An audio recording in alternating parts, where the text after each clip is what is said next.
하나, 둘, 셋. 안녕하세요. 또 한 주가 이렇게 지났습니다. 그렇죠. 또 네. 이제 또 이제 구독자분과 만나니까 네. 기분 좋고 네. 또 저희가 발전하는 것 같아서 너무 기분 좋아요. 네, 더 좋은 컨텐츠로 거듭나도록. 그래서 저희가 구독자분들한테 말씀드린 건 네. 오늘 에어비앤비를 찍기 전에 네. 원장님하고 얘기했는데 정말 더 좋은 컨텐츠를 만들어야겠다고 좀 부단히 노력을 해야 되겠죠. 네, 그렇죠. 네. 앞으로 이제 이제 몇 달을 기대를 해보세요.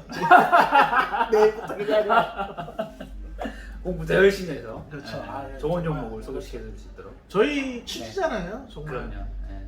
구독자들이 쉽게 편하게 좀 좋은 정보하고 네. 네. 노후 준비로 편하게 주식을 통해서 경제적 자유를 얻을 수 있도록 같이 노력하는 채널이 돼야죠. 그래서 맞습니다. 네. 주식을 통해서. 네. 오늘 같이 공부할 종목은 뭐죠?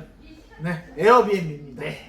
오늘은 에어비앤비에 대해서 한번 알아보도록 하겠습니다. 에어비앤비라는 종목을 이제 원장님이 컨택하셨을 때 네. 저는 요거를 처음 들었어요. 아, 처음 들었는데 네. 뭐 벌써 이제 한 13년에서 14년 정도 된 회사더라고요. 네. 그래서 말 그대로 요즘 공유하는데 네. 이제 공유 이제 민박. 아, 그렇죠. 공유. 어떻게 보면 이제 부동산 소개업소의 확장 버전이라고 생각할 수도 있고, 그렇죠. 네. 요즘에는 그런 여행이 많이 활성화되어 있잖아요. 그리고 특히 젊은 친구들은 배낭여행 같은 걸 많이 하잖아요. 그렇죠. 근데 배낭여행을 했을 때는 아무래도 대학교 때 이제 많이 가고 견문을 넓히기 위해서 여행을 가는데 호텔 같은 데서 이렇게 자기가 현실적으로 이게 쉽지가 않잖아요. 그리고 호텔이 단점이 있어요. 뭐냐면은 하루 이틀을 묵기는 좋지만 예를 들어서 일주일만 넘었을 때 그런 옷 같은 거 세탁을 해야 되는데 그게 쉽지가 않잖아요. 그렇죠. 네, 그랬을 때 이런 거죠. 2, 3일은 호텔에 묵을 수 있지만 예를 들어서 뭐 2, 3주나 한 달을 머물렀을 때는 사람이 좀 집 밖에도 나가고 싶고 빨래도 해야 되고 그리고 이제 호텔은 예를 들어서 하루에 20만 원, 30만 원 하면은 그 묵기가 쉽지가 않잖아요. 신혼여행이 아닌 이상. 그렇죠. 그래서 젊은이들 원하는 거는 내가 여행을 가는데 그런 숙식이 쉽게 크게 부담이 되지 않으면서 해결할 수 있는 그런 걸 원한다는 거죠. 네, 그래서 에어비앤비가 공유 민박이 맞는 거잖아요. 네, 그렇죠. 그래서 원장님께서 이번에 에어비앤비를 추천하는 이유는 가장 포인트는 몇 가지로 보시는 거예요? 네, 일단 제가 생각하는 거는 그거죠. 코로나를 통해서 다들 전 세계 여행을 못 하고 있었잖아요. 거의 그 2년 가까이. 그런데 예를 들어서 당장 코로나가 해결이 된다는 게 아니라 향후에 좀 시간이 1년이든 2년이든 시간이 좀 지났을 때 다시 이제 코로나 치료제라든지 백신도 계속 더 좋은 게 개발이 돼서 코로나가 이제 극복이 된다면 또 예전처럼 젊은 친구들이나 뭐 우리 일반인들도 마찬가지로 여행을 많이 다니지 않겠냐. 그랬을 때 에어비앤비처럼 글로벌화한 그런 플랫폼을 통해서 여행을 갔을 때 숙박을 이제 원하지 않겠냐. 그리고 또 이번 코로나를 통해서 주가가 좀 떨어져 있기 때문에 당장 내일 사야 된다라기보다 지금쯤 관심을 가지고 지켜볼 만하다. 그리고 떨어질 때마다 조금씩 분할 매수로 사 모아 간다면 향후에 5년, 10년이 지났을 때는 저는 그렇게 보거든요. 점점 더 글로벌화가 되고 있고 교통이 더 발달되고 있잖아요. 뭐 드론도 많이 발달될 거고 앞으로 그렇게 했을 때 점점 더 여행에 대한 수요는 시간이 지날수록 더 확장되어질 거라고 저는 보는 거죠. 그게 이제 1, 2년이 아니라 중장기 트렌드로서 이제 보는 거죠. 결론은 에어비앤비는 원장님이 얘기를 들어보니까 에어비앤비라는 브랜드 자체는 공유 민박보다 이제는 한 13년 정도 됐고 네. 이용자도 많기 때문에 공유 플랫폼까지 왔다고 보시는 거예요? 그렇죠. 그 정도까지 이제. 그래서 저는 이렇게 보는 거예요. 그러니까 우리도 예를 들어서 시중에 은행들이 여러 군데 있잖아요. 예를 들어서 우리은행도 있고 국민은행도 있고 신한은행도 있잖아요. 예를 들면. 근데 우리가 그런 생각을 한 번씩 해보잖아요. 이게 가장 이렇게 크고 그런 서비스가 좋은 게 하나가 있으면은 차라리 편할 텐데 어떨 때는 국민은행에서 해야 되고 어떨 때는 뭐 우리은행에서 해야 되고 이러면 소비자들이 번거롭잖아요. 뭐 그런 거를 통합해서 이긴 게 예를 들면 카카오의 그런 카톡 같은 거잖아요. 네이버의 라인도 있었지만 다른 사람들이 카톡을 많이 쓰기 때문에 그쪽으로 이렇게 몰아지는 것처럼 뭐 공유 예를 들어서 이제 민박 같은 경우도 그런 숙박 같은 경우도 에어비앤비 말고도 여러 개 있겠지만 가장 글로벌화가 되어 있고 사람들이 점점 더 이렇게 커지면 커질수록 여러 개를 하기보다 하나를 하는 걸 더 편하게 생각하는 거죠. 우리가 예를 들어서 전기차 하면은 떠올리는 게 테슬라를 떠올리고 우리가 핸드폰 하면은 아이폰을 떠올리듯이 우리가 전 세계 여행을 갔을 때 5, 60대가 아니라 지금 20대, 10대들은 공유, 민박, 숙박 하면은 떠올리는 게 에어비앤비. 네. 네. 거기에 대한 저는 그 브랜드 가치가 되게 높다. 그렇죠. 그러니까 일반적으로 말하면 이제 일반인들이 솔직히 말해서 저는 에어비앤비라는 거를 설명할 때 공유 민박이라 했었을 때 네. 저는 외국을 나간다는 것 자체도 두려워하고 근데 모르는 공신력 없는 그냥 이 에어비앤비는 그냥 게스트하고 호스트를 연결해 준다고 하더라고요. 네. 그래서 너무 뭐 그 회사 자체도 비용도 안 들고 그렇죠. 그리고 그러면 그 게스트하고 호스트를 이용하는 중에서 저는 좀 공신력이 없어서 그냥 좀 불안하다는 생각을 좀 했었거든요. 네. 개인적인 생각이니까. 네. 근데 생각보다 이용자 수도 많고 에어비앤비 같은 경우에도 보면은 이제 13년 동안 그 브랜드를 다졌다는 거잖아요. 네. 그러니까 일반적인 사람들이 대도시로 갈 때는 아직까지도 특급 호텔을 이용하지만 작은 도시를 갔었을 때는 네. 다른 뭐 업체를 하는 것보다 에어비앤비라는 그런 브랜드를 선호하고 그 정도로 브랜드 가치를 해서 했다고 하는데 13년 정도 되니까 이제는 이제 성장성이 좀 멈춘 거 아니냐 이런 얘기도 좀 나오더라고요. 아, 그럴 수 있죠. 그럼 네. 지금 주가도 보면 빠지긴 빠졌는데 이게 좀 많이 갔었을 때 한 190달러? 했는데 한 170달러까지 올라왔다고 해서 좀 네. 무겁다는 얘기도 좀 많이 있더라고요.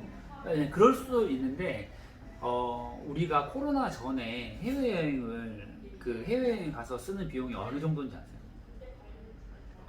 네, 지금 기존에 우리가 해외여행을 가서 쓰는 금액이 거의 40조 정도 된다고 하더라고요. 40조요. 네. 코로나 전까지 매년 증가했죠. 네, 3, 40, 50대, 60대가 쓰는 게 그 정도인데 제가 생각했을 때 지금 10대나 20대 초중반이 3, 40대가 됐을 때 지금보다 여행을 더 갈 거냐 더 줄 거냐라고 한번 생각을 했을 때 제가 생각했을 때는 더 늘 것 같아요. 그리고 저 같은 경우는 제가 직접 그 에어비앤비를 한번 해봤어요. 그러니까 제가 이용을 하는 게 아니라 제가 호스트로 한번 고객들을 받아봤어요. 호스트로요? 네네네. 받아보셨어요? 네네네. 그래서 이제 예를 들어서 저도 마찬가지고 사장님도 이제 마찬가지고 우리는 그 서비스를 많이 이용을 해보지 않았기 때문에 조금 우리가 이제 거부 반응이 조금 있잖아요. 불안감이 있죠. 네, 아무래도 네, 모르는 우리는- 사람은 손님을 네. 받는 거고 그리고 우리가 좀 디지털 세대가 아니다 보니까. 그리고 게스트들은 모르는 주인한테 와야 되는 거잖아요. 네, 아무 그렇죠. 소리 없죠. 그렇죠. 자극도 아니고. 그렇죠. 그 대신 기본적으로 그거를 이제 제가 이제 등록을 했을 때 네. 저의 이제 인적 사항이랑 신상 명세서가 다 거기에 들어가게 되어 있어요. 아 게스트하고 호스트의 거의 이제 신상이 공유가 된다는 거죠. 네네네. 그리고 이제 게스트가 저한테 이제 호스트를 이제 할 때도 예를 들어서 되도록이면 처음 하는 호스트한테는 잘 안 가고 이해가시죠? 그 별점이 많은 그럴 수밖에 없겠네요. 네. 그리고 별점도 상으로 할 수가 있어요. 저 또한 게스트를 받았을 때 이분들이 너무 이렇게 지저분하게 가면은 그렇죠. 별점을 낮춰서 주거든요. 아 게스트한테도 평점을 줄 수 있고 서로 줄 수가 있는 그런 구조가 되어 있어요. 그러니까는 에어비앤비는 게스트하고 호스트를 같이 이렇게 동등하게 보는 해야죠. 거죠. 그거는 좀 신선한 경영 방식이네요. 네네네. 그래서 예를 들어서 이분이 가는 데마다 너무 이렇게 뭐 예를 들어서 망가뜨리고 이렇게 하면은 제가 안 받을 수 있는 거죠.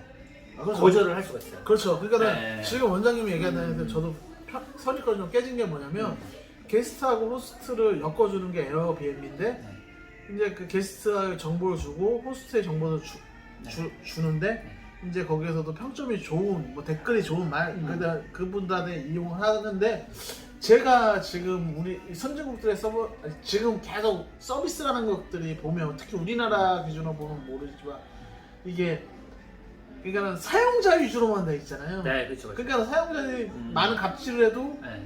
뭔가를 제재 네. 못 하는데 네. 이 에어비앤비에서 서로가 동등하다는 거. 동등하다. 그렇게 제가 인식할 수 있는 거예요. 그렇죠. 동등하다고. 그리고 이제 처음에 출발한 취지는 그거예요. 제가 예를 들어서 방이 4개가 있는데 이 방 하나는 안 쓰는 거죠.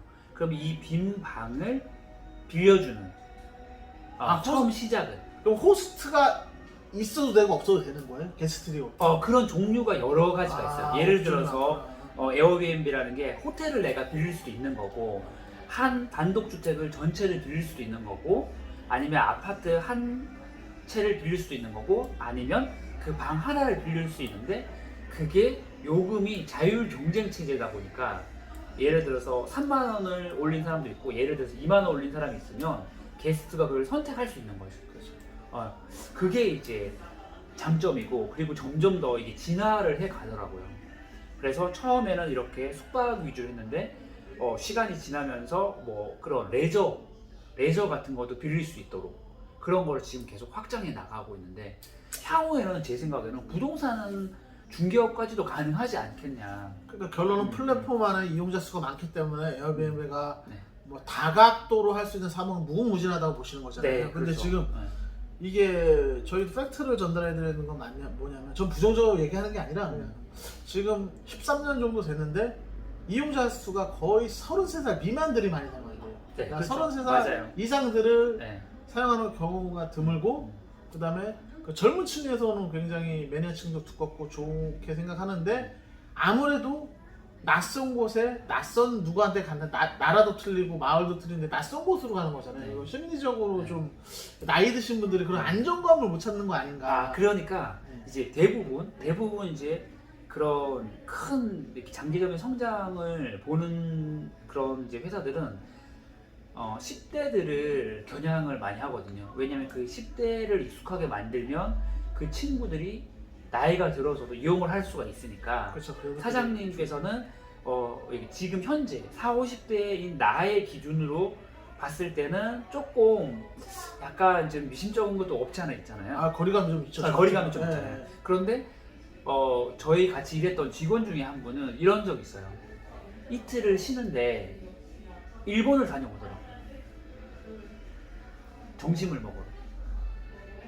이해가 가세요? 그렇죠. 그러니까 그분들이 에어비앤비를 쓰는 이유는 당연히 여행에서 가장 중요한 건 숙박이에요. 숙박이 네. 망치면 가장 안 좋은 건데. 그러니까 예를 들면 우리 같은 경우는 한 일본 여행을 간다면 한 일주일을 생각하거나 되게 심사숙고를 하면서 가잖아요. 그렇죠. 근데 지금 20대 초반이나 10대들은 우리랑 생각이 좀 틀려요. 많이 끼어 있어서 그냥 정신 먹으러 우동이 먹고 싶은데 정신 먹으러 일본을 갈 수가 있는 마인드가 되어 있다니까요.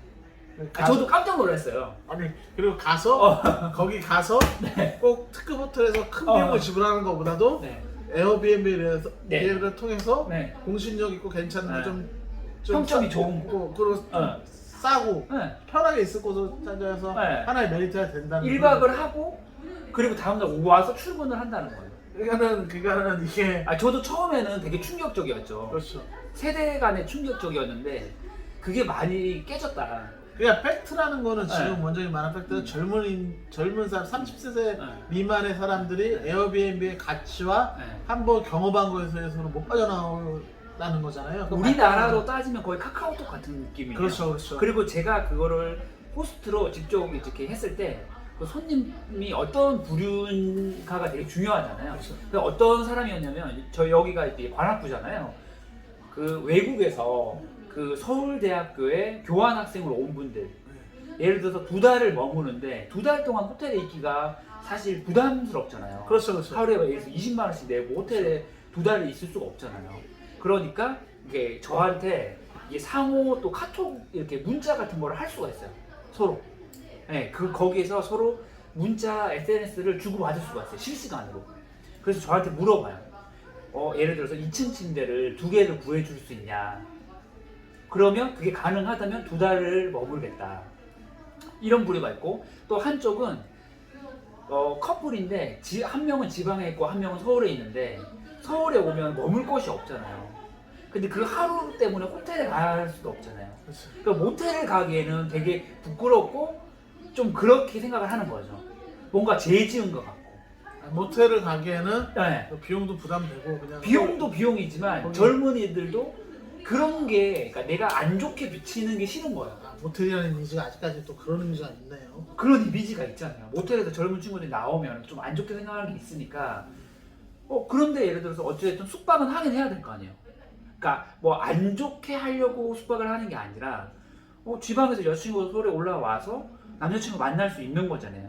그런데 그냥 건전하게 숙박을 하려고 하는데 좀 모텔 같은 경우는 부담스러운 거예요. 부담스러울 수 있죠. 여러 네. 환경 때문에 뭐 네네네. 돈적인 것도 있고 시설 네, 때문에 네. 그런 것도 있고 부담이 된다는 거는 뭐 이해하는데 네.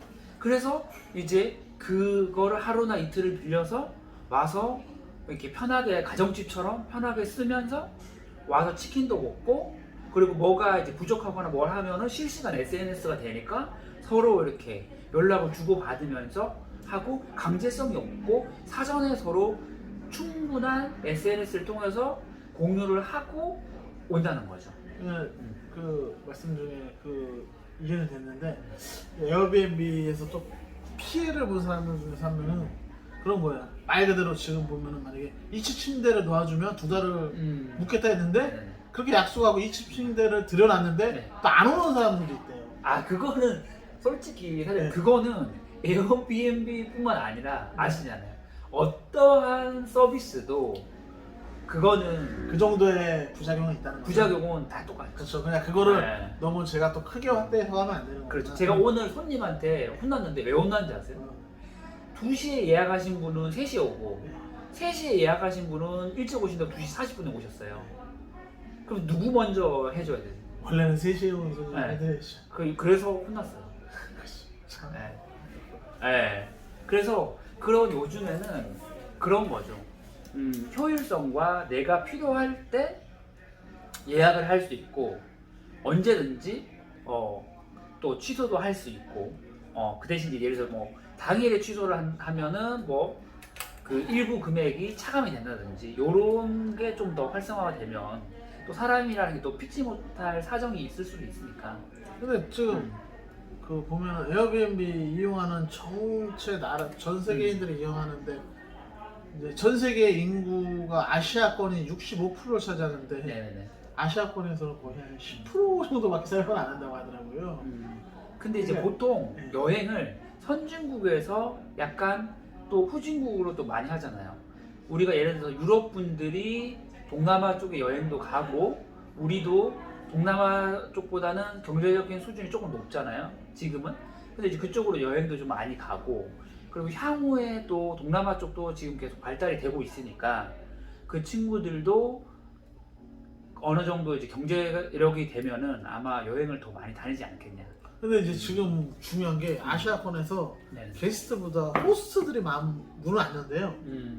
알고 계셨어요? 호스트들이 안 받아들인대요. 그러니까 유럽 같은 경우에는 전체 인구의 한 15%? 뭐 10%밖에 안 되는데 굉장히 활성화 많이 됐고 미국도 한 50% 60%까지 확산됐다 좀 떨어졌는데 아시아가 전 세계에서 뭐 인구 비중이 60에서 65%인데 에어비앤비가 10%밖에 활성화가 안 된 거는 이게 어떻게 좀 아니죠.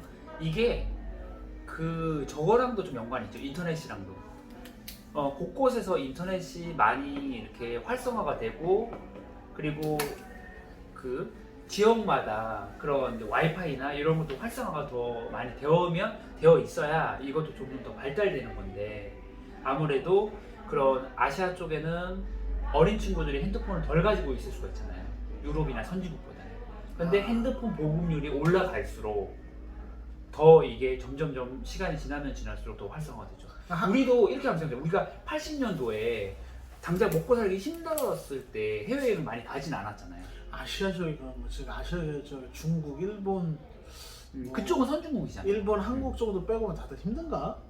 동남아 쪽은 아직 좀 우리가 그럴 수 생각하는 있겠구나. 것보다 그럴 수 있겠구나. 동남아 쪽의 그러니까 동남아 쪽의 대도시는 잘 살 수가 있지만 동남아 쪽의 지방 쪽에는 그런 그렇죠. 시설들이 아직도 열악할 수가 있죠. 그렇죠. 에어비앤비는 큰 호텔을 대도시로 가면 아무래도 사람들이 심리적인 안정감에서 큰 호텔을 이용하지만 네.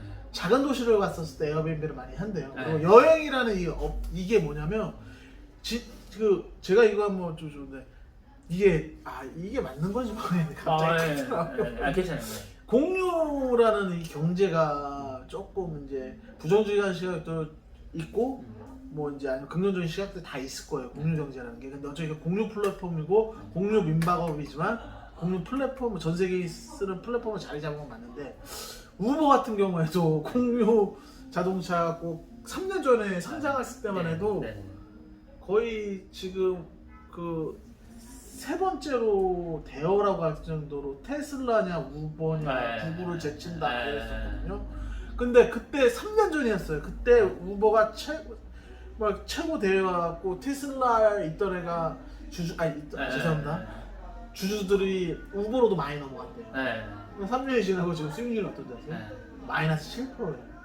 그리고 지금 우버는 솔직히 그때는 3년 전에는 우버가 모든 대세였대요. 다 싹쓸이였대요. 우버, 테슬라도 필요 없고 구글도 제친다고 그러고 했었는데 이게 공유 경제라는 게 이게 참 이게 에어비앤비가 이제 어차피 여행이라는 거는 새로운 브랜드가 못 들어온다는 거는 그만큼 위험성이 있기 때문에 안전한 브랜드를 찾아야 되기 때문에 이제 에어비앤비하고 이제 경쟁할 수 있는 브랜드들을 찾기가 쉽진 않다고 독점이라는 얘기를 많이 하더라고요. 근데 공유 경제라는 게 이게 참. 근데 이제 저는 그러니까 미용실에 그로 한 이제 비유를 했을 때 지금 이제 20, 30대들은 특히 20대 초중반 같은 경우는 미용실에 이제 예약을 하는 것도 네이버로 예약을 많이 하거든요. 그러니까 그런 이제 에어비앤비도 공유 플랫폼이지만 네이버 같은 경우도 거의 공유 플랫폼에 가깝잖아요. 카톡도 마찬가지로.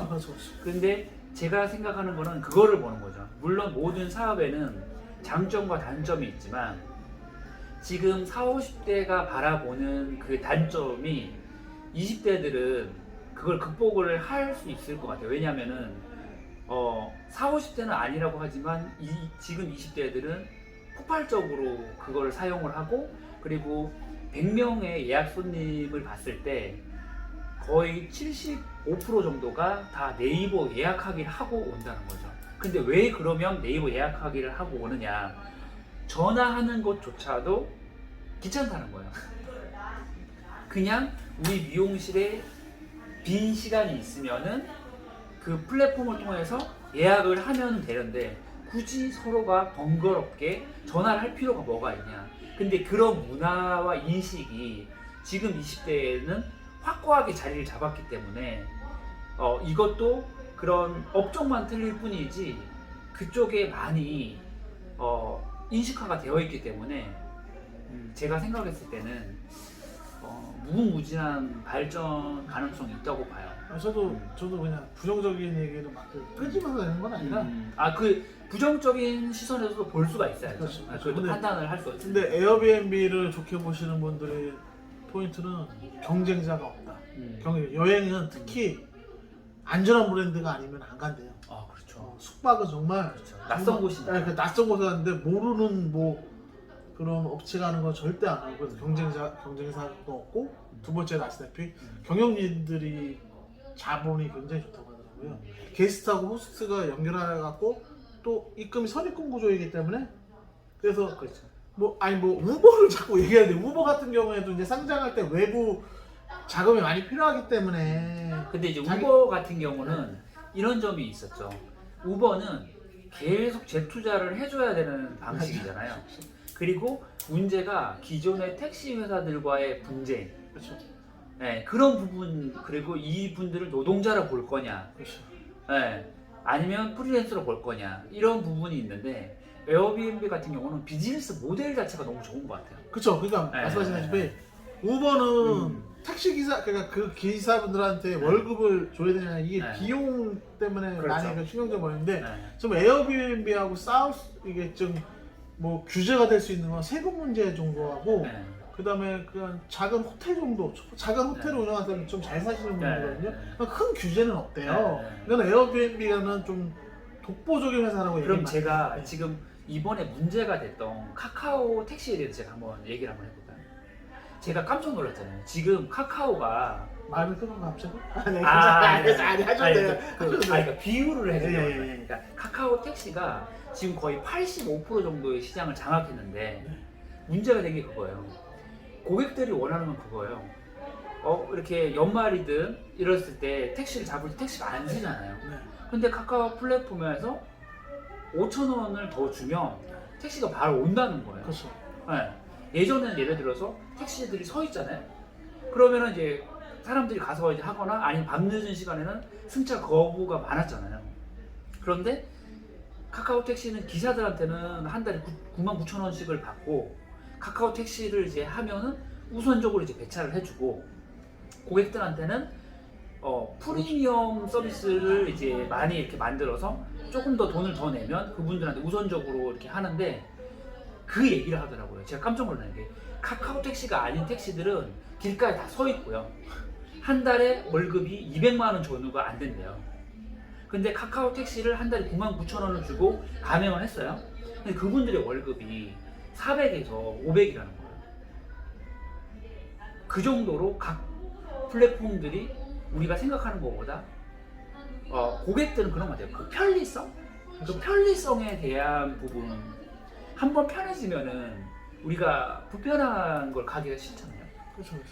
그러니까 결론은 그거예요. 음. 카카오 택시 같은 경우는 경쟁제가 우버 택시가 나올 수 있고 음. 리프트 택시가 나올 수가 있잖아요. 네. 근데 에어비앤비는 그 경쟁 업체들이 나오기가 쉽지가 않다고 하더라고요. 네. 그만큼 신뢰를 쌓았고 이 여행이라는 업체가 숙박이라는 업체가 낯선 사람들 듣기에 신생 업체가 들어오기 굉장히 힘들다고 하더라고요. 네. 뭐 좋은 프리미엄을 주고 그리고 좋은 행복, 좋은 뭐 아이템도 많다는 건 뭐 다 좋은 얘기가 많고 특히 경영자들이 그러니까는 구글뿐만 아니라 리프트든 뭐 도어대시든 상장할 때 보면은 외부 자금이 많이 필요하기 때문에 그 경영자들의 지분이 많지는 않다고 하더라고요. 네. 근데 이 경영지 자체들은 지분 자체가 워낙 대주주이기 때문에 네. 이제 지분이 많고 부채가 많이 없죠. 그렇죠. 네. 그게 이 플랫폼의 엄청난 쉽게 이렇게 설명을 그렇죠. 이런 얘기가 하더라고요.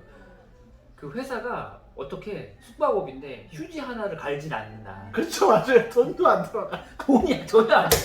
거기에 비해서 제가 얘기했잖아요. 거기에 비해서 우버는 네. 계속 상시적으로 우버만 아니라 다른 플랫폼 업체들 그렇죠. 우버 같은 경우는 계속 그런 운전자를 위해서 뭔가를 해야 된다는 거죠. 그렇죠. 미션을 더 주고 쿠팡 이츠 같은 경우도 계속 아시죠? 비 올 때는 500원 더 주거나 1,000원 더 주고 계속 뭔가를 해야 되는데 이건 그게 필요가 없다는 거예요. 그러니까 에어비앤비는 네. 말 그대로 네. 경쟁사도 없고 네. 규제도 없고 네. 그 회사의 그 경영진들이 대주주이기 때문에 네. 또 가치 경영 뭐 이런 것도 막 좋게 네. 할 수 있는데 향이 제가 나이가 먹어도 이렇게 크게 그게 안 쏠리는 그럴 수 있어요. 그럴 수 있죠. 메리트 너무 특히 네. 또 20, 30대들이 전폭적으로 쓰기 때문에 그럼요. 정말 성장할 것 그리고 같은데 예를 들어서 이제 지금 올드한가요 제가? 많이 올드하죠. 그리고 지금 같은 경우는 이런 게 있잖아요. 이제 코로나가 거의 이제 끝날 듯 하니까 지금 국내에서는 진에어라든지 대한항공이라든지 그 다음에 여행 그런 하나 투어, 모두 투어 그 다음에 CJ, CGV 영화도 볼 거 아니에요? 그런 주식들이 지금 들썩들썩하고 카지노 주식들이 들썩들썩 하거든요. 근데 저는 이런 생각이 드는 거예요. 그 주식들은 향후에 다시 또 어느 정도 그 수요가 어느 정도 이제 됐을 때 그럼 다시 주가가 떨어질 거라고 보는데 에어비앤비 같은 경우는 약간 스타벅스 같은 느낌이 좀 들거든요. 향후에도 꾸준히 성장을 해 가지 않을까. 잠깐 샀다가 파는 주식보다 장기적으로 꾸준히 사서 모아갈 수 있는 주식이 해외에는 에어비앤비고 국내 단기적으로 봤을 때는 대한항공이라든지 파라다이스라든지 호텔신라라든지 이런 주식들이 국내에는 있죠. 원장님 얘기하면서 에어비앤비의 큰 장점을 제가 발견했네요. 지금 전 세계 인류 중에서 아시아 인류가 60에서 65%인데 아시아권 사람들은 이거를 쓰지 않는다고 했잖아요. 한 네. 10%밖에. 근데 이분들이 안 쓰는 쓰는들 이제 폭발적으로 쓰게 되면 그건 폭발적으로 늘어난다는 거예요. 그렇죠. 그러니까 충분히 아직까지 성장성이 많이 남아있네요. 그렇죠. 그리고 굉장히 좋은 밸류에이션을 만드는 게 젊은 층들이 압도적으로 쓰고 있기 때문에 네. 이 회사에 대해서는 오늘 공부도 많이 했고 정말 다시 한번 좋은 투자 관점을 한번 봐야 되겠네요. 네. 그래서 상장했을 때 상장하고 좀 더 올라갔다가 지금은 조금 코로나 영향으로 좀 떨어졌거든요. 그런데 그 지금도 이제 아직 완벽하게 코로나 끝나지 않았는데 코로나 전보다 그 매출이 그 전으로 돌아왔다가 하더라고요. 그러니까 이게 지금 그래서 좀 무겁다는 얘기를 많이 하더라고요. 네. 비싸다. 그만큼 많이 떨어져야지 좋은 게 아니라 그만큼 메리트가 있으니까 많이 팔질 않는 거예요, 사람들이. 그래서 여기 반대로 한 번 더 갈 수도 있다. 그렇죠. 근데 원장님 아시다시피 네. 이게 우리가 코로나라는 거를 코로나 팬데믹에서 처음 겪었는데 지금 한 2년 됐나요? 2년? 벌써 2년 가까이 됐죠. 2년 가까이 됐는데 네. 내년 2월이면 만 2년입니다. 근데 2000년 전에는 네. 이런 전 세계적으로 이렇게 코로나가 아니라 이런 것들이 있었대요. 네. 있었는데 정말 3년에서 5년간은 이런 있었다고 하더라고요. 근데 우리가 2000년 우리 1900 후반에서 2000년 사이니까는 그때 이런 게 없었는데 앞으로도 이제 또 이런 악재가 올 수 있잖아요. 막 전 세계적으로 3년 4년 막 그럴 수 있죠. 충분히. 그렇기 때문에 어떻게 보면 또 그런 좀 리스크는 있을 수 있는 거네요. 그럼. 그렇죠. 또 그런 리스크는 당연히 있을 수밖에 없는 거예요. 네. 악재는 있을 수밖에 없는 거예요. 악재는 그러면 그리고 이 시장이 어느 정도로 크냐면 전 세계 호텔업을 하고 있는 회사 4개를 합친 것보다 에어비앤비가 더 크다 보니까 시가총액이 더 커요. 그 정도. 확실하게 그래서 이거를 그런 거죠. 우리는 좋은 종목을 소개를 시켜드리는 거잖아요. 그런데 좀 선택권의 폭을 넓힌다고 생각해요. 예를 들어서 우리가 오늘 추천해서 내일 사시면 바로 2배가 갑니다. 이렇게 하면은 우리가 너무 부담이 되고 우리는 계속 좋은 컨텐츠를 계속 올려드리면 우리 이제 투자하시는 분들은 예를 들어서 저희가 올리는 것 중에서 이건 아니야, 이거는 괜찮아 이렇게 좀 더 시간을 단축시켜 줄 수 있고 우리는 좋은 상품, 좋은 회사들을 계속 소개시켜주는 그런 게 중요한 거죠. 원장님한테 제가 여쭤보시면 그러면 이거는 장기적으로 투자해도 된다 안 된다 한번. 저는 개인적으로 장기 투자를 하고 싶습니다. 알겠습니다. 네. 저희 채널에서 에어비앤비 입장이 아니라 그렇고요. 이렇게 또 좋은 종목을 발견해서 감사하고 원장님 고생하셨습니다. 수고하셨습니다. 감사합니다.